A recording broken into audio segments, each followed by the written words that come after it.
नमस्कार, आप देख रहे हैं फर्स्ट झारखंड और मैं हूं आपके साथ आकांक्षा।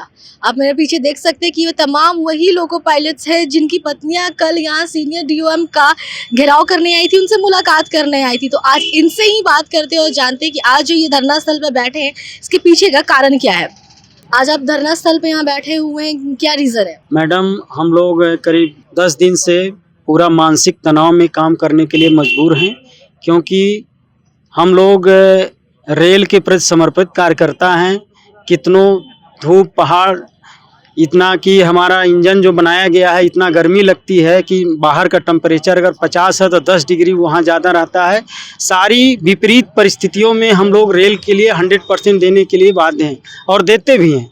और लेकिन जो रेलवे बोर्ड ने रूल बनाया है, हमारे आदरणीय जो है सीनियर डीओएम साहब उस रूल को नहीं मानते हुए, क्योंकि हमारा देश एक लोकतांत्रिक देश है जो संविधान से चलता है। अगर हम बोलें कि हम एक अफसर हैं, हम संविधान को नहीं मानते हैं, तो ये तो बहुत गलत चीज़ है। इसलिए हम संविधान के मानने वाले लोग हैं और संविधान से चलने थे। जो रेलवे बोर्ड रूल बनाया है, प्लस कोई भी आदमी अगर अपना रोजी रोटी के लिए बाहर जाता है, वापस अगर घर आ गया तो घर में रेस्ट करता है। वही हम लोगों की डिमांड है। जब हम बाहर गाड़ी लेके जाते हैं, वहाँ से जब आते हैं तो हमारा भी बाल बच्चा है, हमारी बीवी और बच्चे हमारी रास्ता देखते रहते हैं। और जब से रेल बना तब से ही व्यवस्था लागू है। ये सीनियर डीओएम साहब अपनी मनमानी कर रहे हैं और मनमानी की वजह से हम लोग पूरा मानसिक तनाव में, हमारा पूरा परिवार मानसिक तनाव में है और ड्यूटी कर रहे हैं। और एक तरफ रेलवे प्रशासन हमारे घर में लोगों को, इंस्पेक्टर को भेजता, हमारी पत्नी को समझाता है कि अपने पति को टेंशन फ्री होकर ड्यूटी करवाइए, जिससे हमारा रेल का दुर्घटना ना हो।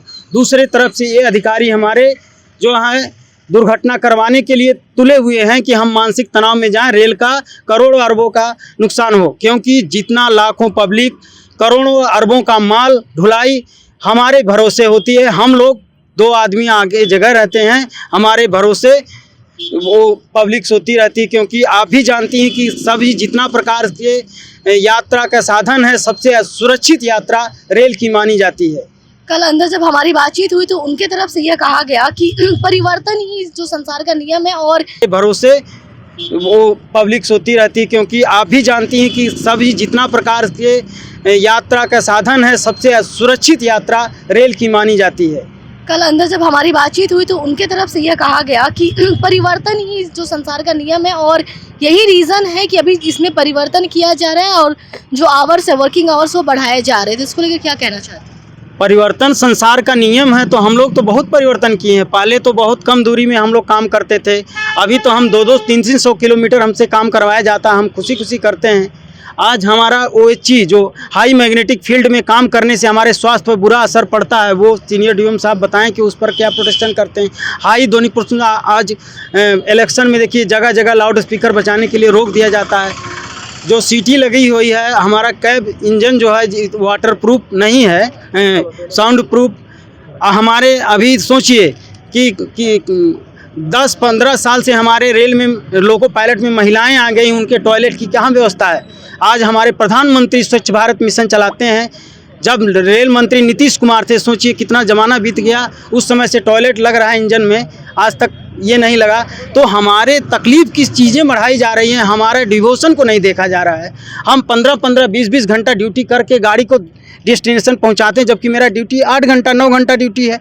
तो हम सहयोग नहीं कर रहे हैं, परिवर्तन नहीं कर रहे हैं कि आपका 150 किलोमीटर का सेक्शन आप 12 घंटा में गाड़ी पहुंचा रहे हैं, तो आपका फेल्योर है कि मेरा फेल्योर है। हम तो गाड़ी को MPS में दौड़ाने के लिए तैयार हैं कि हम 120 किलोमीटर में दौड़ाने के लिए हमारा कोई नहीं रिफ्यूज़ करता कि हम पूरा दौड़ाएंगे गाड़ी। कहीं ना कहीं आप लोगों को जो है रीढ़ का हड्डी माना जाता है। ऐसे में क्या लगता है जो सीनियर डीओएम है वो आप लोगों के साथ अत्याचार कर रहे हैं? बिल्कुल अत्याचार हो रही मैडम।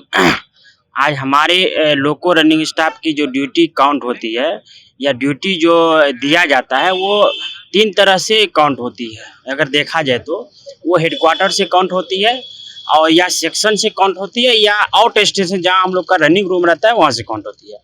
और ये जो ये जो सीनियर डीएम साहब 2 घंटे के झुनझुना बजा रहे हैं, ये इनकी बेतुका सवाल है। इनको तो रूल पर चलना चाहिए। ये लोग बोलते हैं कि हम रूल को नहीं मानते। हम लोग रूल को मानने वाले लोग हैं। रेलवे बोर्ड ने ही रूल बनाए हुए हैं कि हेडक्वार्टर आने से के बाद 16 घंटा रेस्ट देने के बाद ही अगला गाड़ी कार्य कराया जाए। हमने तो इतना तक कह दिए हैं कि सीनियर डीएम साहब को कि साहब हमें आप 16 घंटे रेस्ट इंजन में दे दीजिए, आप 16 घंटे रेस्ट हमको लॉबी में दे दीजिए, या आप ट्रैक पर दे दीजिए, लेकिन हमको 16 घंटे रेस्ट देने के बाद ही अगला गाड़ी कार्य कराइए। और ये सिर्फ 2 घंटे देखते हैं कि 2 घंटे ड्यूटी करके आते हो, कैसे मैं रिलीफ कर दूंगा। तो इनको ये भी समझना चाहिए कि जिस दिन हम 16 घंटे ड्यूटी करते हैं, हमारी ड्यूटी आवर्स 9 आवर्स है, 9 घंटे है, हम 16 घंटे ड्यूटी करते हैं। जिस दिन हम 20 घंटे ड्यूटी करते हैं, रिसेंट ट्रिप मैं ही 26 घंटा ड्यूटी करके आया हूँ, क्या उसको आप नहीं देखते हैं? आपकी गाड़ी जो है हटिया से बंडामना पहुंचने में 10 घंटे लग रही है, 12 घंटे लग रही है, मुरी से डीपीएस पहुंचने में 12 घंटे 14 घंटे लग रही है, आप उसको क्यों नहीं काउंट करते हैं? लेकिन एक दिन अगर किसी की ड्यूटी अगर 2 घंटे हो गई तो उनको पकड़ के वो बैठे हैं कि 2 घंटे मैं कैसे रिलीव करूंगा।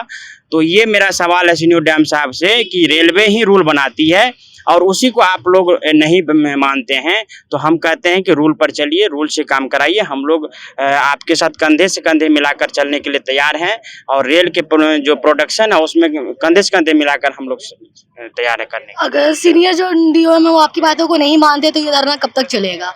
अगर सीनियर डीएम साहब नहीं मानते हैं तो ये तो उनकी सोच है, क्योंकि रूल में तो ये है कि किसी भी लोको पायलट अगर कोई भी इनकमिंग ट्रेन काम करके आया तो उनके इनकमिंग ट्रिप को ध्यान में रखे बिना हेडक्वार्टर में 16 घंटे रेस्ट देनी है। अगर वो फिर भी नहीं मानते हैं तो हम लोग अनवरत हमारी अनशन धरना जो है चलते रहेगी, और जब तक ये सॉर्ट आउट नहीं हो जाता। तो जैसा कि आपने देखा कि इनकी धरना ऐसे ही चलते रहेगी। कहीं ना कहीं जो लोको पायलट है वो रीढ़ की हड्डी होती है, इसके बावजूद भी जो सीनियर डीएम है ना उनसे इनकी मुलाकात हो पा रही है, ना वो इनकी बातों को मान रहे हैं। कल आपको हमने वीडियो के माध्यम से दिखाया था कि इनकी पत्नी इनके ओवर टाइम से भी परेशान हो गई थी, और वो जो सीनियर डीएम है उनका घेराव करने के लिए यहाँ पहुंची थी। तस्वीरों में आपको साफ तौर पर नजर आ रहा होगा किस तरह वो नारेबाजी कर रही थी और यहाँ घेराव के लिए पहुंची थी, जहाँ बाद में उनकी मुलाकात भी हुई है। आएगी तमाम अपडेट्स के लिए देखते रहिए फर्स्ट झारखंड।